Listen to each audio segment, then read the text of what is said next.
Hello दोस्तों, स्वागत है आप सभी का आज के बेहतरीन क्लास में। आज बायोलॉजी का PYQ MCQ फिर से लेकर आ गए हैं, जो कि आज पार्ट 39 है। इससे पहले का वीडियो नहीं देखे हैं तो आप लोग देख लीजिएगा, 2024 एग्ज़ाम के लिए। तो चलिए, सबसे पहला प्रश्न है, देखिए। वायुमंडल में वायु के एक स्तंभ में ओजोन की मोटाई को किसमें नापा जाता है? ऑप्शन है kilo base, option B Dobson unit, option C decibel, option D decametre. जल्दी से बतलाइए, नीट 2023 का यह प्रश्न है। जल्दी से आप लोग बतलाइए इसका क्या सही आंसर हो जाएगा। जल्दी से बतलाइए, इसका जो राइट आंसर हो जाएगा वो ऑप्शन बी डॉप्सन यूनिट हो जाएगा। इसके बाद अगला प्रश्न है, देखिए। अगला प्रश्न है, एमनियोसिंथेसिस द्वारा विकासशील भ्रूण में निम्नांकित में से किसका पता नहीं लगाया जा सकता है? जल्दी से बतलाइए, एमनियोसिंथेसिस द्वारा किसका पता नहीं लगाया जा सकता है? 4 विकल्प दिए हुए हैं, इसको में से वो कौन सा ऑप्शन है, विकल्प है जिसका गलत है? ऑप्शन ए भ्रूण का लिंग, option B Klinefelter syndrome, option C Down syndrome, option D पीलिया। जल्दी से बतलाइए क्या हो जाएगा। इसका जो राइट आंसर है वो ऑप्शन डी हो जाएगा, पीलिया। जॉन्डिस इसको इंग्लिश में बोलते हैं। इसका बाद अगला प्रश्न है, देखिए। महिलाओं द्वारा उपयोग की जाने वाली मौखिक गर्भ निरोधक गोलियां जन्म नियंत्रण में कैसे मदद करती है? ऑप्शन ए अंडाणु के मारकर, अंड उत्सर्ग बाधित करके, शुक्राणु को मारकर, ऑप्शन डी है शुक्राणु तथा अंडाणु के बीच अवरोध निर्मित करके। जल्दी से बतलाइए किस तरह से कार्य करती है मौखिक गर्भ निरोधक गोलियां। इसका जो राइट आंसर हो जाएगा वो ऑप्शन डी शुक्राणु तथा अंडाणु के बीच अवरोध निर्मित करके। इसके बाद अगला प्रश्न है, देखिए। नीट 2023 का ये भी प्रश्न है। PS2 यानी फोटो सिस्टम 2 में अभिक्रिया केंद्र का अवशोषण शीर्ष कितने पर होता है? Option A 780, option B 680, option C 700 nanometre और ऑप्शन डी 660 नैनोमीटर। और यहाँ पे एक और बतलाना है, फोटो सिस्टम फर्स्ट में कितना होता है। यहाँ फोटो सिस्टम जो सेकेंड है उसको में 680 नैनोमीटर होता है, लेकिन फोटो सिस्टम फर्स्ट है जो उसको में 700 नैनोमीटर होता है इसका। इसके बाद अगला प्रश्न है, देखिए। अगला प्रश्न है, जल्दी से आप लोग बतलाइए क्या हो जाएगा इसका राइट आंसर। अनुवांशिक अभियांत्रिकी में प्रतिबंधित एंजाइम का उपयोग किया जा सकता है। जल्दी से बताइए किस में उपयोग किया जा सकता है रेस्ट्रिक्शन एंजाइम का? ऑप्शन ए केवल यूकैरियोटिक DNA के लिए, ऑप्शन बी केवल जीवाणु DNA के लिए, ऑप्शन सी केवल विषाणु के DNA के लिए और ऑप्शन डी किसी भी DNA टुकड़ों के लिए। जल्दी से बतलाइए क्या इसका राइट आंसर हो जाएगा। जल्दी से कमेंट कीजिए फटाफट, बिना समय व्यस्त किए हुए। चलिए जल्दी जल्दी बतलाते हैं। इसका जो राइट आंसर है वो ऑप्शन डी किसी भी DNA टुकड़ों के लिए। इसके बाद अगला प्रश्न है, देखिए।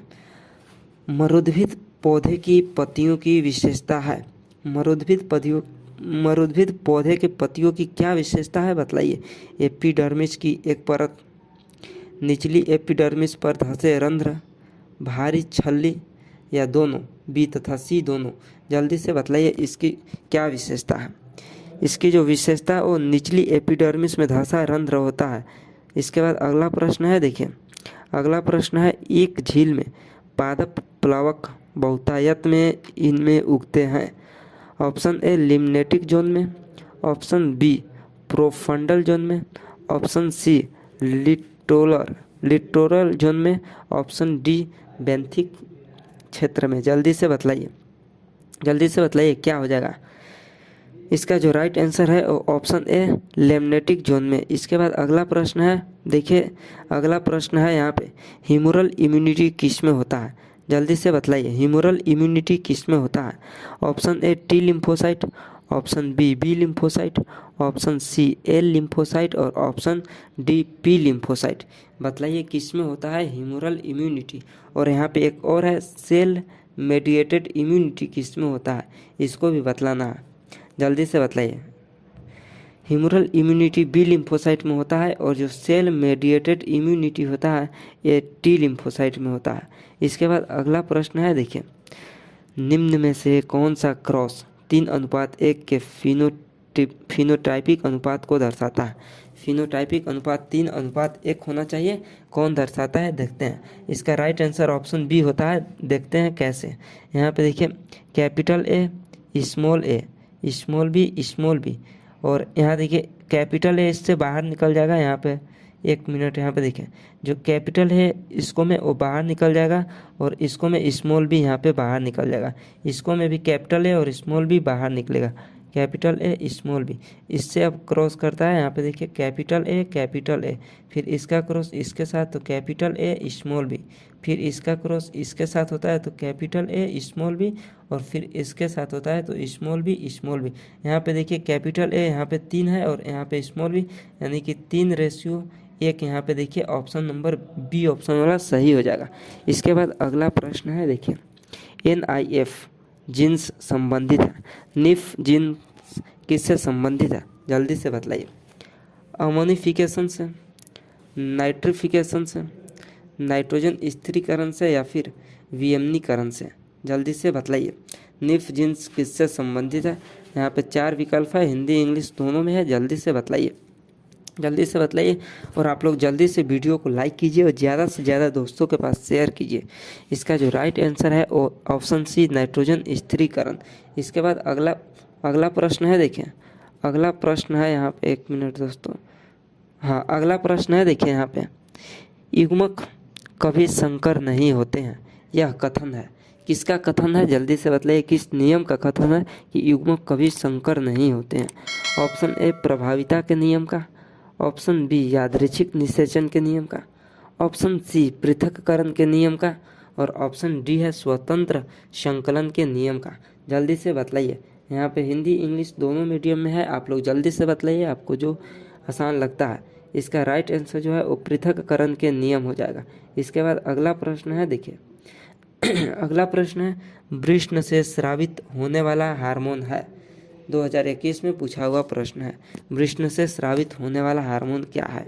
Option A progesterone, option B vasopressin, option C testosterone, option D glucagon.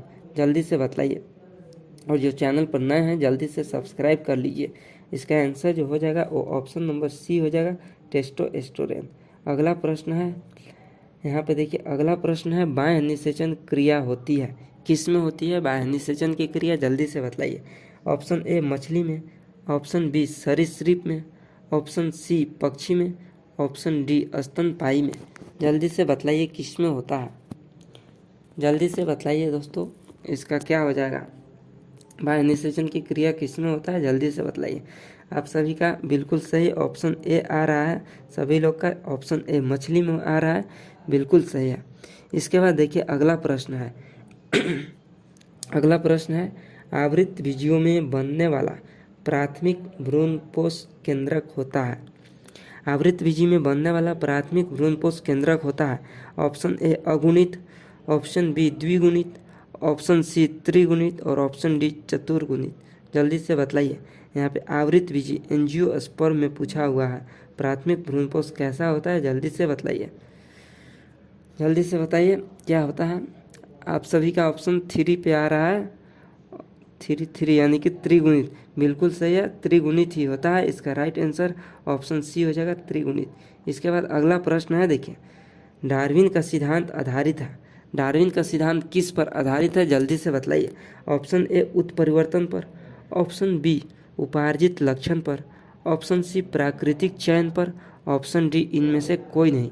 जल्दी से बतलाइए क्या हो जाएगा इसका राइट आंसर, और आप लोग जल्दी से शेयर कीजिए ज़्यादा से ज़्यादा दोस्तों के पास, और वीडियो को लाइक कीजिए जल्दी से, और चैनल पर नए हैं तो जल्दी से सब्सक्राइब कीजिए। इसका आंसर जल्दी से बतलाइए। इसका जो राइट आंसर हो जाएगा वो ऑप्शन सी हो जाएगा, प्राकृतिक चयन पर।